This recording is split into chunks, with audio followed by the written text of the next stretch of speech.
여러분 안녕하세요. 오늘은 제가 풀뿌리 기부 문화 이런 제목으로 얼마 전에 한국경제에 썼던 에세이 내용을 좀 더 보완해서 설명드리도록 하겠습니다.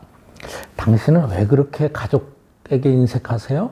그 많은 재산을 왜 자식에게는 물려주지 않습니까?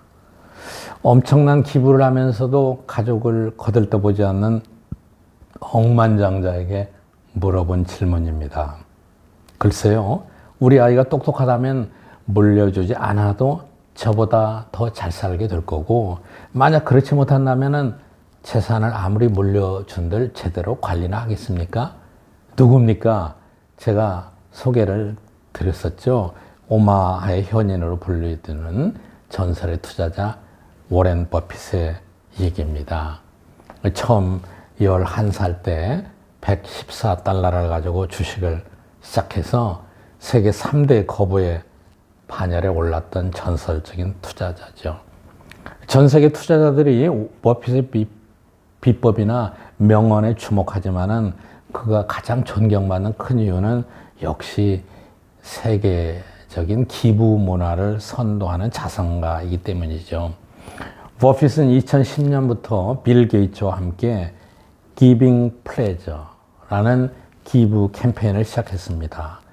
그리고 약속대로 전 재산의 99%를 기부하고 그것을 실천하면서 한 559억 달러, 한 104조 원 되는 것 같아요. 기부했다고 합니다. 이 기빙 플레저에 가입하려면은 10억 달러 이상의 거부해야 되고 자신의 재산의 대부분을 기부하겠다고 서약하는 것인데 지금 한 28개국에서 230명의 회원이 있고 한국 사람으로서는 우아한 형제의 김봉진, 카카오의 김범수 등 두 사람이 있다고 그럽니다. 이 밖에도 물론 선진국 부호들의 기부 행렬을 헤아릴 수가 없습니다. 빌 게이츠의 전 부인이었던 멜린다도 빌 게이츠와 함께 한 500억 달러 이상 기부했고요. 나치의 공산 치하 그리고 헝가리에서 탈출했던 조지 소로스 여러분 아시잖아요. 유명한 투자자도 330억 달러를 기부했다고 합니다. 선진국뿐이 아니고요. 인도 타타그룹의 잼세티 타타 회장도 무려 1000억 달러 이상을 기부해서 금세기 최고의 자산가로 알려져 있습니다. 한국에서는 어떤가요? 이 한국 부자들의 이 기부 자산 기록을 정확하게 파악할 수는 없는 것 같아요. 그런데 아직은 세계적인 자산가들과 비교할 수 있는 수준이 전혀 아닌 것 같습니다. 뭐 재해를 당했거나 연말연시 행사로 자선단체에 기부하거나 또는 가족이나 모 회사에 이렇게 연계된 재단을 설립해서 장학금을 주는 수준에서 크게 벗어나지 못하고 있는 것 같습니다. 이 부유층에서 기부 문화, 특별히 사회공헌을 위한 기부 문화가 정착되지 않았고 따라서 가문이나 계열사에 관계없는 자선이나 순수한 의미의 사회공헌을 찾아보기 어려운 것 같습니다. 그럼에도 불구하고 이 민간 기부 단체들 유니세프나 월드비전이나 세이브 더 칠드런이나 이런 단체들의 실적을 보면은 우리 국민들, 일반 국민들의 풀뿌리 기부 문화는 세계적으로 자랑할 만합니다. 예를 들어서 한국 유니세프만 해도 약 한 45만여 명이 월 3만 원 정도를 기부하고 있습니다. 연령도 40대가 가장 많아요.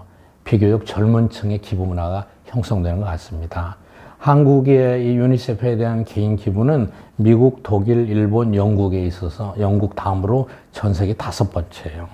개미들의 풀뿌리 기부 문화에 힘입어서 한국은 192억의 유니세프 국가 중에서 유일하게 도움을 받는 나라에서 도움을 주는 나라로 전환되었습니다. 정말 성공적인 케이스인데 우리나라가 50년대 가장 많은 지원을 유니세프로부터 받았습니다. 그래서 한국은 국제사회에서 설명할 때 유니세프가 존재하는 이유가 한국 같은 나라를 만들기 위해서다. 이렇게 설명이 되는 모범적인 케이스니까 얼마나 자랑스러운 풀뿌리 기부 문화입니까? 또 이런 사례가 몇 가지 있었어요.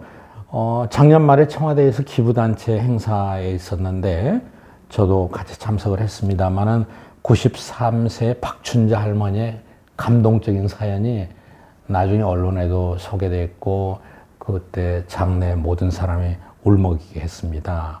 그분은 돈이 없는 사람에게 주는 행복이 너무 좋아서 경성역에서 순사를 피해서 김밥을 팔았다는 얘기를 하더라고요. 그러면서 모은 재산 전부를 기부를 했습니다. 제가 연세대학 총장을 지낼 때도 이런 할머님을 만났었어요.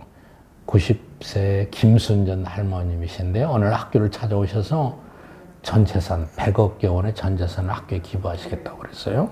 근데 이분은 이북에서 내려올 때 이불 하나 가지고 내려왔고 평생 동안 미장원 한 번도 가보지 못했고 4-5개 다는 그 정거장 4-5개를 평생 동안 돈 아끼려고 걸어 다니셨다는 거예요. 그런데 대한민국에서는 앞으로 돈 없어서 공부 못하는 아이들을 없게 하겠다. 인재가 필요하다. 사립학교에 지원하겠다. 이런 뜻으로 기부를 했었습니다.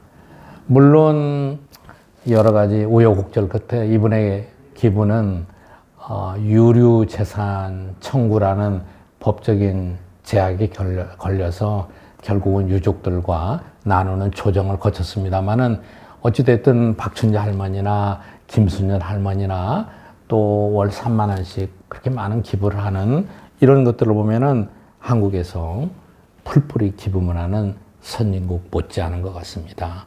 이렇게 되면은 앞으로 대한민국이 나보다 남들을 배려하고 세계 시민사회에서 선진국으로서 시민의식을 갖는 선진화된 그런 기부 문화를 확립할 수 있는 그런 바탕이 있는 것이라고 저는 생각합니다.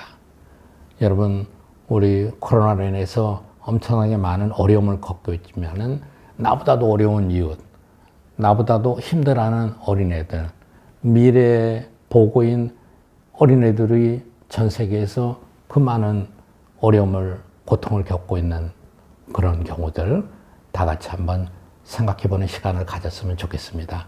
여러분 감사합니다.